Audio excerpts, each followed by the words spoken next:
If you are over 60 and living with sciatica, listen carefully.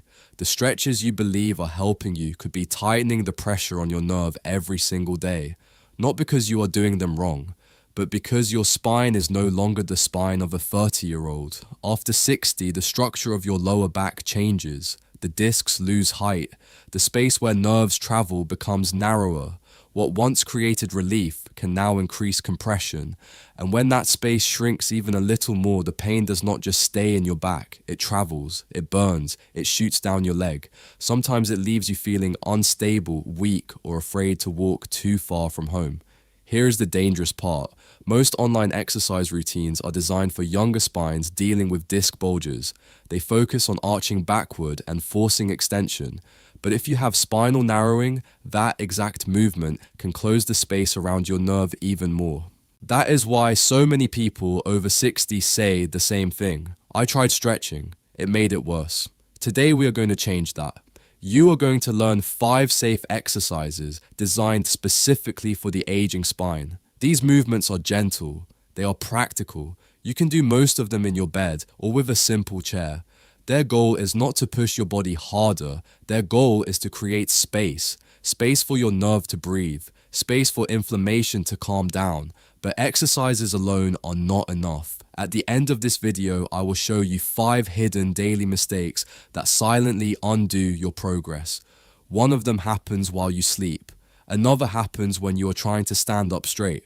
And most people never realize these habits are feeding their pain. Stay with me, because understanding this difference could be the turning point between constant flare-ups and real relief. Before you try any movement, you need to understand one simple principle. Your spine has changed. When you were younger, your spinal discs were thick and full of fluid. They acted like soft cushions between each bone. If one of those discs bulged backward, extending the spine sometimes helped push it forward again. That is why younger people are often told to stand tall and arch their backs. But after 60, something different happens. Those discs slowly lose height. Think of a sponge that has dried over time. It becomes thinner, less elastic. The spaces where your nerves exit become tighter. This narrowing is extremely common with aging. Many people over 60 have some degree of spinal stenosis, even if they were never formally diagnosed.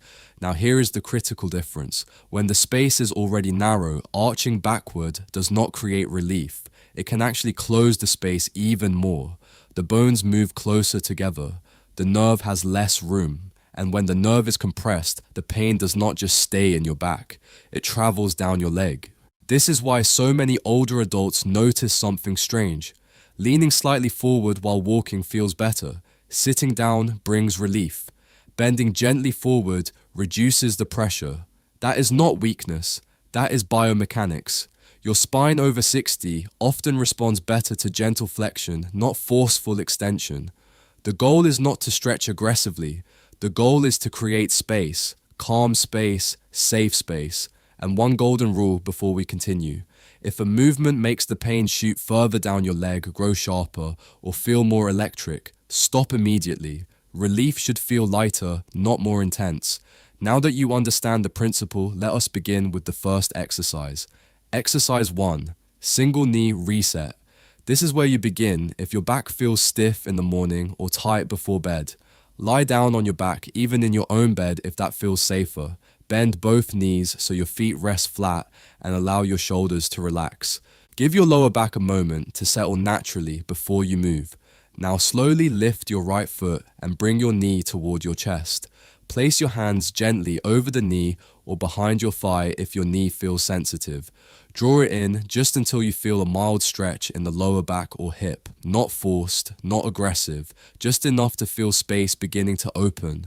Hold for 5 calm seconds while breathing slowly in and out, then lower the foot back down with control.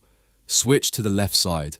One side may feel tighter. That is completely normal. Do not fight the tighter side. Work patiently and consistently. Repeat 5 to 10 times per side. The purpose here is simple.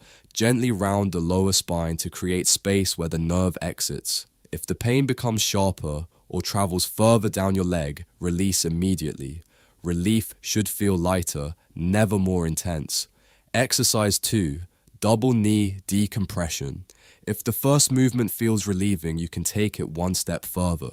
From the same position, bring both knees toward your chest and wrap your arms gently around them. Feel how your lower back flattens against the surface beneath you. For many people over 60, this position reduces pressure almost immediately because it opens the narrowed space in the lumbar spine. Stay there for 5 seconds. If it feels comfortable, you may gently rock side to side in small controlled movements, almost like you are massaging your lower back against the mattress. The key is softness and control, not intensity. Always remember the rule. If the sensation increases, shoots further down the leg, or feels more electric, stop at once.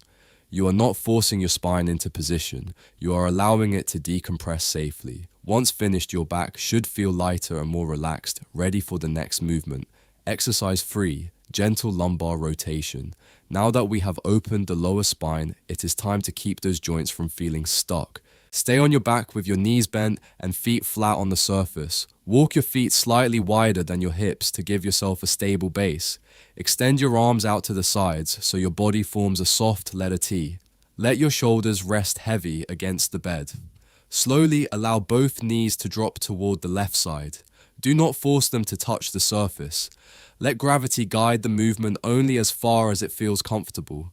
You may feel a gentle stretch along the right side of your lower back or hip. Pause briefly, then use your abdominal muscles to guide your knees back to center. Now let them drop to the right side. Keep the opposite shoulder relaxed and anchored. That gentle opposition creates a safe rotational stretch through the lower spine. Move slowly and rhythmically from side to side for about 15 repetitions. Inhale as you return to center. Exhale as you drop to the side. This movement nourishes the small joints in your spine and encourages fluid exchange in the discs. The rhythm should feel calming, not forced. If rotation increases leg pain instead of easing stiffness, reduce the range or stop altogether. Exercise 4, seated forward decompression. If getting on the floor is uncomfortable, this next movement may become your favorite. Sit on the edge of a sturdy chair with both feet planted firmly on the floor. Spread your knees wider than your hips to create space for your torso. Place your hands on your thighs and slowly tuck your chin toward your chest. Allow your shoulders to round forward as you slide your hands down your legs toward your knees and shins. Let your back gently curve. Let your head hang heavy. There is no need to reach the floor. Stop where your body naturally allows. Stay in this position for 3 slow breaths. Imagine each inhale expanding into your lower back. With each exhale, allow gravity to create a little more space between the vertebrae. When you come back up, do it gradually. Walk your hands back up your legs and stack your spine 1 segment at a time. Repeat 5 times whenever your legs feel heavy or numb. These 2 movements keep your spine mobile and gently decompressed. Next, I will show you a powerful standing option you can use during the day when pain flares unexpectedly. Exercise 5, standing counter decompression.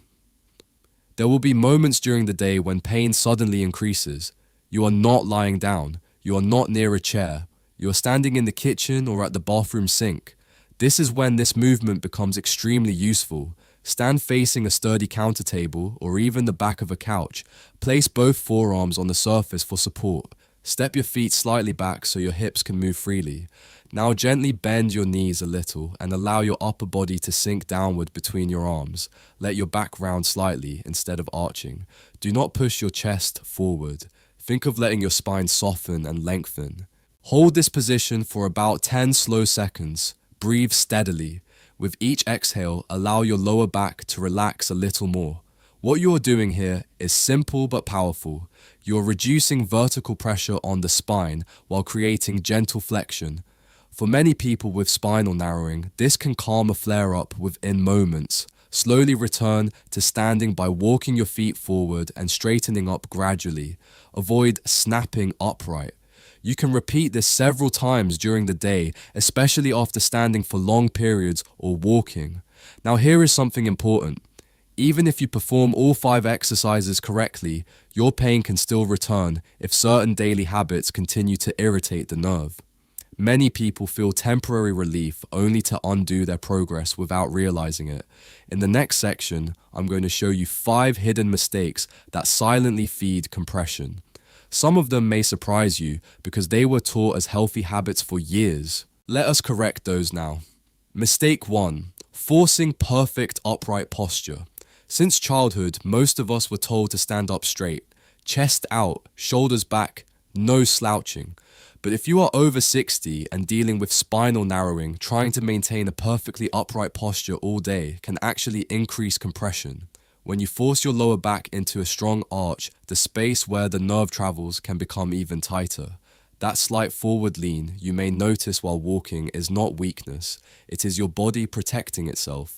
Instead of forcing your spine into a rigid position, allow a small natural forward softness.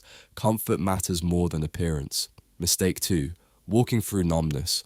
Walking is healthy, movement is important, but pushing through numbness or increasing leg pain is not strength. It is irritation. If you begin walking and after 10 minutes your leg feels heavy tingling or weak, that is your signal to pause. Sit down. Perform the seated forward decompression you learned earlier. Rest briefly, then continue if the symptoms calm down. Short walking intervals with breaks are far more healing than one long painful effort. Progress comes from consistency, not endurance through suffering. Mistake 3. Sleeping without proper support. Nighttime can either calm your nerve or irritate it for hours without you knowing. If you sleep on your back with your legs completely straight, your lower back naturally arches. That arch can maintain compression throughout the night. A simple pillow under your knees reduces that curve and allows the nerve to rest. If you sleep on your side, never let your top leg drop forward. That twisting motion can strain the lower spine. Place a pillow between your knees to keep your hips aligned. Small changes during sleep can dramatically affect how you feel in the morning. Mistake 4. Sitting too long without resetting. Many flare-ups do not start with lifting something heavy. They start with sitting. When you sit for long periods without changing position, the pressure inside your lower spine slowly builds. The discs are already thinner after 60. They do not tolerate prolonged compression well. After 20 or 30 minutes, stiffness increases and the nerve space can narrow further. You may not feel it immediately, but when you stand up, the pain suddenly catches you. The solution is simple. Every 20 to 30 minutes, perform a small reset. Sit slightly forward in your chair. Gently round your lower back for a few seconds. Take 2 calm breaths, then return to neutral. These micro movements prevent pressure from accumulating. It is not dramatic effort that protects your spine. It is small, consistent adjustments. Mistake 5. Lifting with an arched back. This mistake surprises many people because they were taught the opposite. When lifting laundry baskets, groceries, or light boxes, some people instinctively arch their lower back to stay upright. But with spinal narrowing, strong extension can tighten the space around the nerve. Instead, bend your knees. Keep the object close to your body. Allow your spine to remain slightly neutral or gently rounded rather than forcefully arched. Use your legs to rise. The goal is stability, not stiffness. Correcting these 2 habits alone can significantly reduce how often your symptoms return. Now let us bring everything together so you understand exactly how to use what you learned today. Let me share something personal with you. In my experience, the biggest mistake people over 60 make is not that they move too little. It is that they move using rules that no longer match their bodies. I have seen countless older adults become discouraged because they believed pain meant damage or that pushing harder would fix the problem. But an aging spine does not respond to force. It responds to respect. When you create space instead of compression, when you allow gentle movement instead of aggressive stretching, the nervous system often calms down far more than people expect. That is not weakness. That is intelligent adaptation. Now, I need to say something important. This video is for educational purposes only. It is not a medical diagnosis and it does not replace an evaluation from your healthcare provider. If you experience severe weakness, loss of bladder or bowel control, sudden worsening pain, or symptoms that do not improve, you must seek professional medical attention immediately. Those signs require direct assessment. Always listen to your body. Improvement should feel gradual and steady, not forced. If you apply these 5 exercises and correct the 5 daily mistakes we discussed, you are giving your spine a safer environment to recover. And in many cases, that environment is exactly what the nerve has been missing. In the next video, I will show you which muscles become weak after 60 and how strengthening them properly can reduce pressure on your lower back long term. If this helped you start today, be consistent, move gently, and subscribe so you do not miss the next step. Your spine can improve, but it must be treated according to its age. Stay patient, stay informed, stay healthy.